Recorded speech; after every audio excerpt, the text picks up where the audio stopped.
Hello friends, ഇതാ ഞാൻ വീണ്ടും വന്നു. ഇന്ന് നമ്മൾ ഒരു ചിക്കൻ മന്തിയാണ് ഉണ്ടാക്കിയിരിക്കുന്നത്.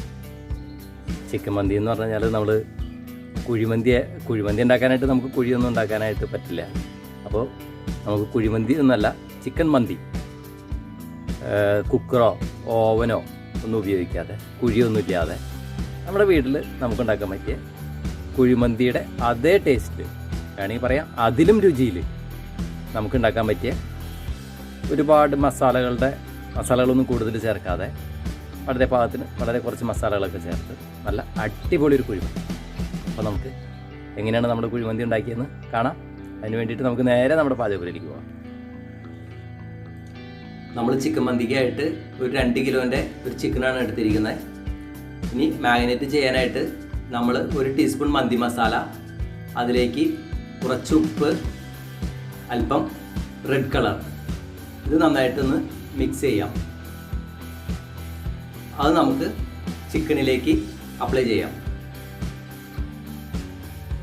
ആ ചിക്കൻ്റെ എല്ലാ ഭാഗത്തും നന്നായിട്ട് അപ്ലൈ ചെയ്തതിന് ശേഷം നമുക്ക് 1 മണിക്കൂർ അത് എടുത്തു വയ്ക്കാം. നമ്മൾ 1 മണിക്കൂർ അത് ഫ്രിഡ്ജിലാണ് വെച്ചത്. ഇപ്പോൾ ഏകദേശം 1 മണിക്കൂർ കഴിഞ്ഞു. ഇനി നമുക്ക് ഒരു പാൻ വെച്ച് അതിലേക്ക് കുറച്ച് സൺഫ്ലവർ ഓയിൽ ഒഴിച്ചു കൊടുക്കാം.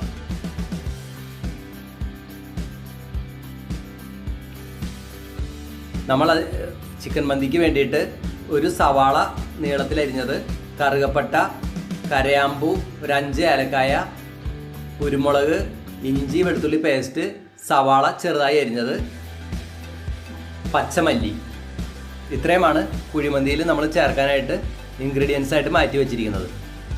ഇപ്പോൾ നമ്മുടെ ഓയിൽ ചൂടായി, അതിലേക്ക് നമുക്ക് നീളത്തിൽ അരിഞ്ഞ് വെച്ചിരിക്കുന്ന സവാള ചേർത്ത് കൊടുക്കാം. അപ്പോൾ സവാളയൊക്കെ നന്നായിട്ട് മൊരിഞ്ഞു.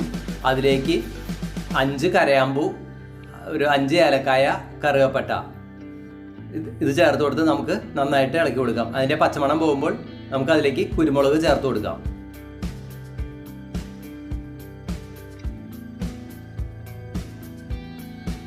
നമ്മൾ ഇഞ്ചി വെളുത്തുള്ളി പേസ്റ്റും കൂടി അതിലേക്ക് ചേർത്തു. അത് വീഡിയോയിൽ കിട്ടിയിട്ടില്ല.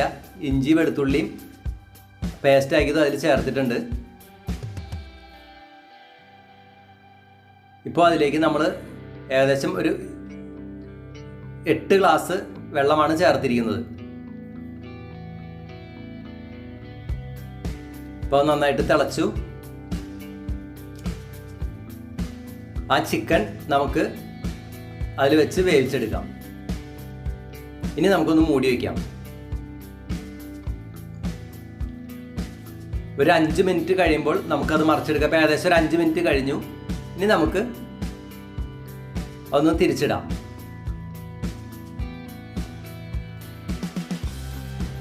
ഇനി ഒരു 5 മിനിറ്റും കൂടി ചെറുതായിട്ട് വെന്ത് കഴിയുമ്പോൾ നമുക്ക് അത് മാറ്റി വയ്ക്കാം, ചിക്കൻ മാറ്റി വയ്ക്കാം.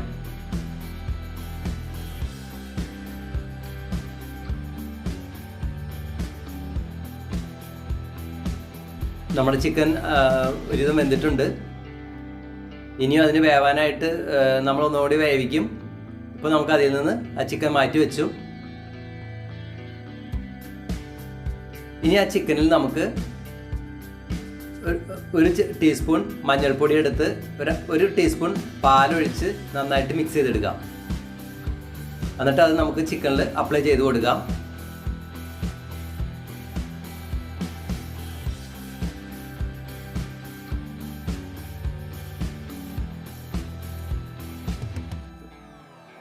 വളരെ കുറച്ച് ഒരല്പം റെഡ് കളറും കൂടി എടുത്ത് നമുക്ക് ചിക്കൻ്റെ എല്ലാ ഭാഗത്തും ഒരല്പം ചേർത്തതിന് ശേഷം അതും കൂടി അതിലേക്ക് നന്നായിട്ട് അപ്ലൈ ചെയ്ത് പിടിപ്പിക്കാം.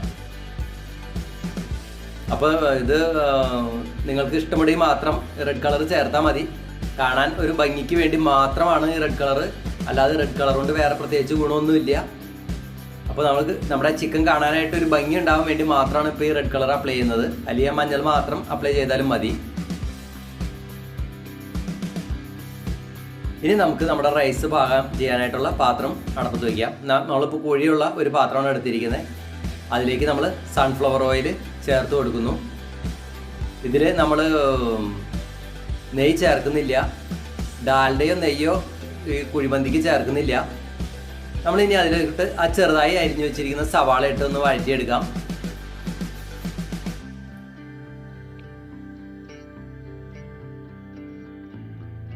അതിലേക്ക് നമ്മൾ ഒരു 2 കരയാമ്പും 2 ഏലക്കായും കൂടി ചേർത്തു.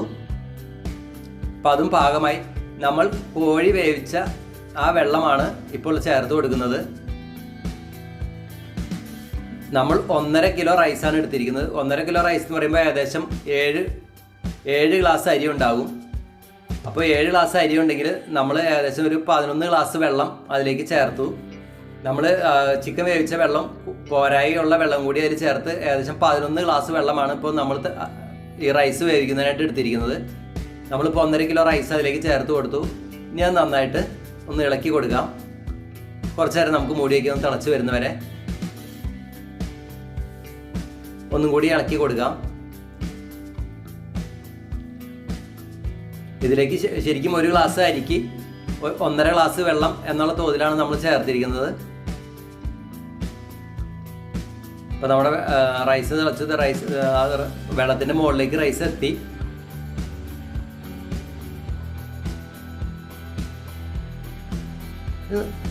ഇപ്പോൾ നമ്മുടെ റൈസ് ഏകദേശം പാകമായി. നമുക്ക് റൈസ് മാറ്റി വയ്ക്കാം. ഇനി വീണ്ടും ഒരു പാൻ അടപ്പത്ത് വെച്ച് നമ്മുടെ ചിക്കൻ ഒന്ന് മൊരിയിച്ചെടുക്കാം.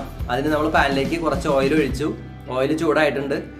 നമ്മളിപ്പോൾ നേരത്തെ മഞ്ഞൾപ്പൊടിയും ആ റെഡ് കളറും പുരട്ടി വെച്ചിരിക്കുന്ന നമ്മുടെ ഒരു 3/4 ഭാഗം വേവായ ചിക്കൻ നമുക്ക് ഈ ഓയിലിലേക്ക് വെച്ച് കൊടുക്കാം. ഏറ്റവും തീ കുറച്ച് ആണ് നമ്മൾ വെച്ചിരിക്കുന്നത്. തീ ഏറ്റവും ലോ ഫ്ലെയിമിൽ ഇടണം. എന്നിട്ട് നമുക്ക് കുറച്ച് നേരം മൂടി വയ്ക്കാം. അപ്പോൾ നമ്മൾ മൂടി വെച്ച് ഇപ്പോൾ ചിക്കൻ മറച്ചിട്ടു. ഇനിയും കുറച്ച് നേരം നമുക്ക് വെന്ത് വരും. ഇപ്പം നമ്മുടെ ചിക്കൻ ഏകദേശം പാകമായിട്ടുണ്ട്. ചിക്കൻ നന്നായിട്ട് വെന്തു. ഇപ്പോൾ നമ്മുടെ റൈസും അവിടെ നന്നായിട്ട് പാകമായി. നമ്മുടെ റൈസ് നല്ല സൂപ്പർ റൈസായി. നല്ല സ്മെല്ല് വരുന്നുണ്ട്. നല്ല ടേസ്റ്റാണ്.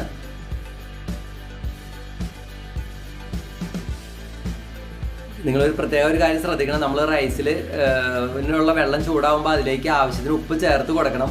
ഞാനത് പറഞ്ഞില്ല. ഉപ്പ് നല്ല പാകത്തിനാക്കണം. ഇപ്പോൾ നമ്മൾ റൈസ് മൊത്തം ചിക്കനിലേക്ക് ഇട്ടു. അപ്പോൾ വളരെ ലോ ഫ്ലെയിമിലാണ് നമ്മൾ വെച്ചിരിക്കുന്നത്. ഇനി അതിൻ്റെ മുകളിൽ ഒരു ചെറിയ പുകമണം കൊടുക്കുന്നതിന് വേണ്ടിയിട്ട് നമുക്കൊരു ചിരട്ട എത്തിച്ച് വയ്ക്കണം. അതിന് മുമ്പ് നമ്മൾ ഒരു അല്പം മഞ്ഞൾപ്പൊടിയും റെഡ് കളറും ആ റൈസിൽ തോന്നുന്നുണ്ട്. അതൊരു കാണാനൊരു ഭംഗിക്ക് വേണ്ടി മാത്രമാണ്. അതൊക്കെ നിങ്ങൾക്ക് താല്പര്യം വേണ്ടി മാത്രം ചെയ്താൽ മതി. ഇനി നമ്മൾ ഒരു ചിരട്ട കത്തിച്ച് ആ റൈസിൻ്റെ മുകളിൽ വെച്ചു. ഇനി അതിൽ ഒരല്പം ഓയിലും കൂടി ഒഴിക്കണം. ഇപ്പോൾ നല്ലൊരു പുകമണം വരും. ഇനി നമുക്കത് മൂടി വയ്ക്കാം. ഈ പുകമണം തന്തൂരി ചിക്കന് അത്യാവശ്യമാണ്. എന്നാൽ അത് കൂടുതലാവുകയും ചെയ്യരുത്. അപ്പോൾ നമ്മുടെ റൈസിന് പുകച്ചോക വരും. ഇപ്പോൾ നമ്മുടെ റൈസ് കുഴിമന്തി റെഡിയായി. കുഴിയില്ലാത്ത കുഴിമന്തി. അതിന് നമ്മളിപ്പോൾ ഓവനും കുക്കറൊന്നും ഉപയോഗിക്കാതെ തന്നെ നമ്മൾ കുഴിമന്തി റെഡിയായി. നമുക്ക് ഇനി ആ മുകളിലെ റൈസ് ഒന്ന് മാറ്റിയെടുത്ത് ചിക്കൻ പുറത്തെടുക്കാം. അപ്പോൾ നമ്മളിത് ചിക്കനൊക്കെ പുറത്തെടുത്തു. ചിക്കൻ വെച്ച് നമ്മുടെ കുഴിമന്തി വളരെ റെഡിയായി. വളരെ ടേസ്റ്റാണ്. നിങ്ങളെല്ലാവരും ഇത് ഉണ്ടാക്കി നോക്കണം. വളരെ എളുപ്പമാണ്. അപ്പോൾ തീർച്ചയായിട്ടും നിങ്ങൾ ഉണ്ടാക്കി നോക്കുക. നമ്മുടെ കുഴിമന്തിയുടെ റെസിപ്പി എല്ലാവർക്കും ഇഷ്ടപ്പെട്ടില്ലേ? അടിപൊളി ടേസ്റ്റാണ്. നിങ്ങൾക്ക് അതിൻ്റെ ടേസ്റ്റ് അറിയാൻ പറ്റില്ലല്ലോ. ഞാൻ കഴിച്ചു. നല്ല ടേസ്റ്റായിരുന്നു. അപ്പോൾ നിങ്ങളെല്ലാവരും ഇത് ഉണ്ടാക്കി നോക്കുക. നമ്മുടെ മക്കൾക്കൊക്കെ വീട്ടിലുണ്ടാക്കി കൊടുക്കാൻ പറ്റിയ, നമ്മുടെ വീട്ടിലെ എല്ലാവർക്കും എളുപ്പത്തിൽ ഉണ്ടാക്കാൻ പറ്റിയ ഒരു റെസിപ്പിയാണത്. അപ്പോൾ നിങ്ങളെല്ലാവരും ഈ ചിക്കൻ മന്തി ഉണ്ടാക്കി നോക്കണം. ചിക്കൻ കുഴിമന്തി എന്ന് വേണമെങ്കിൽ പറയാം. നമ്മൾ കുഴിയിൽ വെച്ച് ഉണ്ടാക്കാത്തതുകൊണ്ട് ഞാൻ കുഴി മാറ്റി കളഞ്ഞു. കുഴിമന്തി അല്ല, മന്തിയാക്കി. അപ്പോൾ നിങ്ങളെല്ലാവരും ഇത് ഉണ്ടാക്കി നോക്കുക. നല്ല ടേസ്റ്റാണ്. അതേപോലെ തന്നെ നമ്മുടെ ചാനൽ സബ്സ്ക്രൈബ് ചെയ്യാത്തവർ സബ്സ്ക്രൈബ് ചെയ്യുക. തൊട്ടടുത്തുള്ള ബെല്ലൈക്കൺ കൂടി അമർത്തി ഉള്ള ഓപ്ഷൻ ക്ലിക്ക് ചെയ്ത് നമ്മളിടുന്ന ഓരോ വീഡിയോസിൻ്റെ നോട്ടിഫിക്കേഷൻ നിങ്ങൾ ഉറപ്പുവരുത്തുക. നിങ്ങളുടെ സഹകരണം അത്യാവശ്യമാണ്. നിങ്ങളുടെ കൂട്ടുകാർക്ക് ഷെയർ ചെയ്ത് കൊടുക്കുക. അതേപോലെ തന്നെ നിങ്ങൾ ഉണ്ടാക്കി നോക്കുക. വളരെ രുചിയുണ്ടെങ്കിൽ അത് കമൻറ്റ് ബോക്സിൽ രേഖപ്പെടുത്തുക. മോശമാണെങ്കിൽ അതും കമൻറ്റ് ബോക്സിൽ രേഖപ്പെടുത്തുക. അപ്പോൾ അടുത്ത വീഡിയോ കാണുന്നവരെ ബൈ ബൈ.